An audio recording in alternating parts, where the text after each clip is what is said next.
The main reason is my epidemiological assessment based on what is known so far about the different vaccines. I took into account these three factors. One, the effectiveness. My information is that AstraZeneca reported an average of less than 70%, while the Russian Sputnik V is up to 95%, about the same as Pfizer's.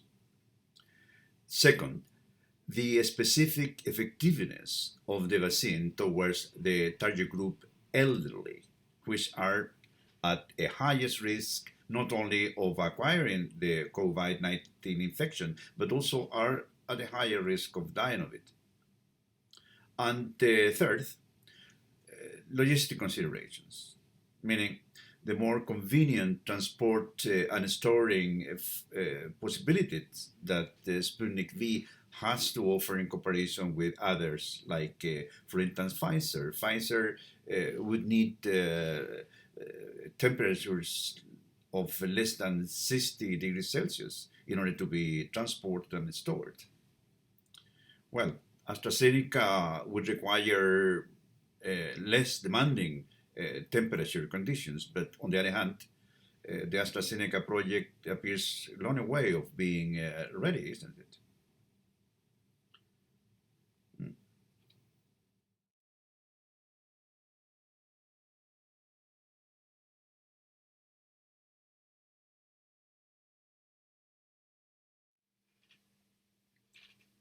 Well, in Western countries, the interests of pharmaceutical corporations are highly consolidated with those of the respective governments.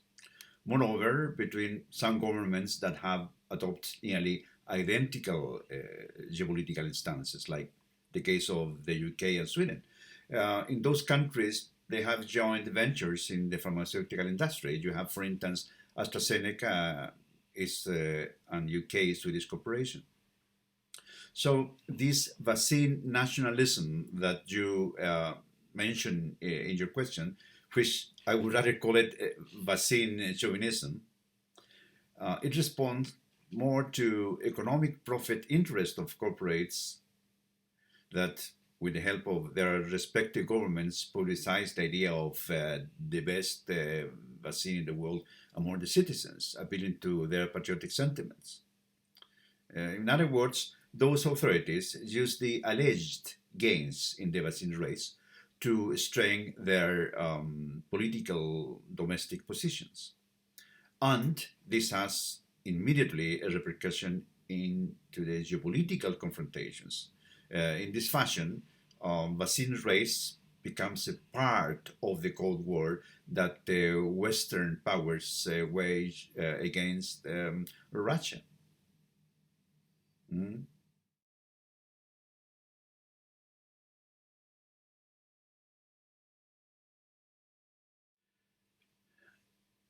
The 700 vaccine doses correspond exactly to the number of elderly of age 70 and upwards living in the town of San Giovanni Bianco in Bergamo province. I have already mentioned that uh, this is the age group at highest risk. So, why San Giovanni Bianco? Well, because this place was one of the hardest hit epicenters in the first wave of the COVID 19 pandemic in Italy. Now, whether I could expand my initiative to other age groups,